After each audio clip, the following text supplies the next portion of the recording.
The Bank of England may have been busy printing money with King Charles III's face on it, but little is known about how much money he makes, or how much he's worth. The king has arrived, and with a pocket full of dough. Did you know that King Charles once had to work as a waiter to support his personal pursuits as an actor? Huh? Oh, that was Charlie Sheen. Oh, so they're not the same person. Nah, that became secondary, and what became the thrust of what I was saying. Charles is rich, and I'm talking rich.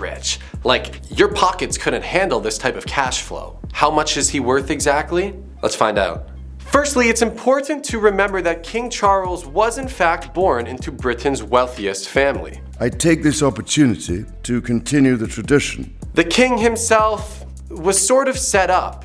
As the firstborn son of Queen Elizabeth II, Charles was already next in line to gain access to the British throne, meaning he would also gain access to the Duchy of Cornwall. He succeeds me as Duke of Cornwall and takes on the responsibilities for the Duchy of Cornwall. An estate that holds tons of properties, land, and secret royal assets, which consist of practically everything good you could ever think of. So let's just say this man Charles had a bit of a head start in the rags to riches race. The private wealth of King Charles III is estimated to be £600 million.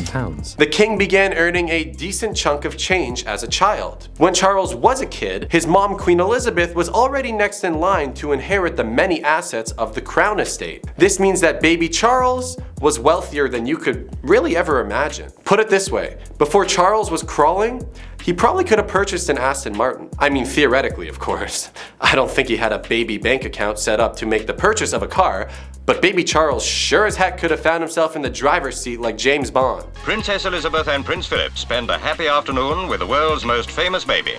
And I know what you're gonna say, babies can't drive.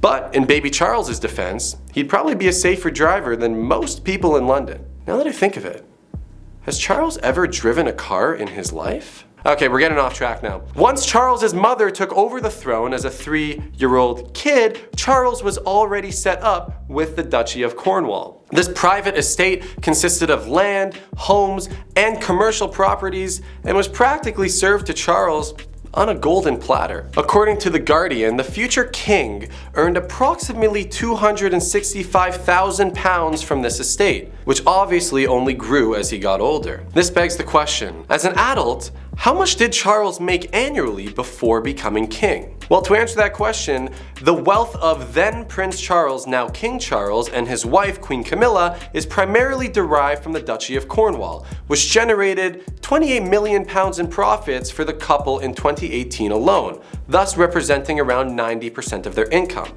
Prince Charles, now king, obviously, also received £1.8 million from the Sovereign Grant, a special grant which I will dive into in a moment. On top of that, he also received around £600,000 from other government departments. So let's talk Crown Estate. King Charles, the man with the golden pockets. His secret weapon? Like I mentioned, the Crown Estate. But what exactly is the Crown Estate, you might ask? It's basically as rich and prestigious as it sounds. Picture a Wagyu filet mignon wrapped in gold flakes sitting on a diamond plate being served to you on a private jet made out of Bitcoin. Yes, you can make a jet out of Bitcoin. Why not? The Crown Estate is a real estate portfolio with a net worth that is so big it could make an egg crack itself if it heard this number. That is, of course, if the egg understood English. The Crown Estate is worth a whopping £19 billion. Yeah, you heard me right. This estate is like a royal monopoly board featuring 190,000 acres of posh, rural land, including coastlines, forests, farms, you name it, he owns it.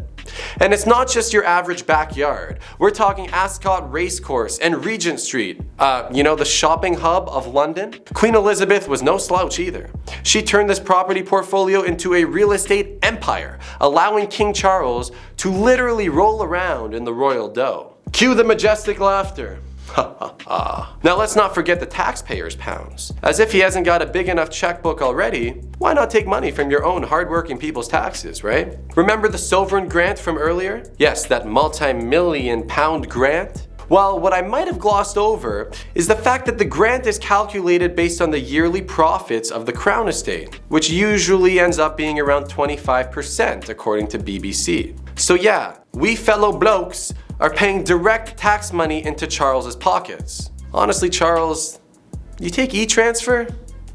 It's so much easier these days than filing these taxes. What about the times he's gotten away with not paying taxes on his own assets? See, it's no secret that after the passing of Queen Elizabeth, King Charles got the royal jackpot. This meant inheriting her impressive stash of assets, which, according to Forbes, is valued at a jaw-dropping £46 billion. Now here's the kicker. The king didn't have to cough up a single pound in taxes on this inheritance. While the regular folks like you and I in the UK face a hefty 40% inheritance tax on anything over £374,000, King Charles gets a golden pass. Why, you ask? Well, it's just history. It turns out there was a nifty 1993 agreement between the royal family and former Prime Minister of England, John Majors. What's insane is that this deal, only fit for a king, declares that any assets passed down through the sovereign to sovereign are tax-free, because it's all about maintaining a degree of financial independence from the government of the current day.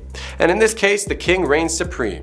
Well, with tax evasion and all, of course. On top of all this, Charles owns 7 palaces, 10 castles, 12 homes, 56 cottages, 14 ancient ruins, and 300 residential properties. Yahtzee! And he has a car collection worth 15 million. So maybe he can drive after all. And honestly, after hearing all these outrageous numbers, only allocating $15 million for your car collection sounds pretty lame, Charles. Oh wait, it all makes sense! Because get ready for this, his horse collection is valued at over £30 million.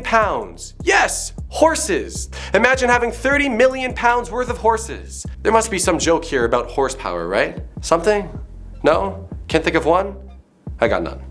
I got nay jokes. Sorry. So how rich is the current King of England? Well, it's hard to put a specific dollar tag on his riches, but after doing a bunch of number crunching and whatnot, sources estimate that Charles's personal net worth is at least £2.3 billion. That dollar figure remains completely separate from the value of the Crown estate, which, as we mentioned, is worth an unbearable amount of money. It is important to remember, though, that with all of that cash flow and the assets under his name, Charles still remains philanthropic and charitable. King Charles devotes a considerable chunk of his wealth towards charity as he champions various charitable causes through the King's Trust. This endeavor that was launched in 1976 aims to provide better opportunities for disadvantaged youth through education and employment programs. And according to the royal family's website, the King's Trust believes in offering every young person the chance to succeed, regardless of their background or their challenges. And in nearly 5 decades of royal benevolence, the King has steered over 1 million people towards education or employment. So thank you, Charles. So yes, the new king seems to be well in the riches and will probably never have to take a job as a waiter again, unless something goes horribly wrong, in which I hope he picks a good old traditional English pub. Imagine Sir Charles is your waiter at the pub one day. Well, I'd still order the good old fish and chips with extra tartar sauce, of course. What surprised you most about Charles's wealth? Whose wealth should we dive into next? Let us know in the comments below. And until then, keep your head high and don't let any babies get behind the wheel of your Aston Martin. That is, of course, unless they are next in line for the throne.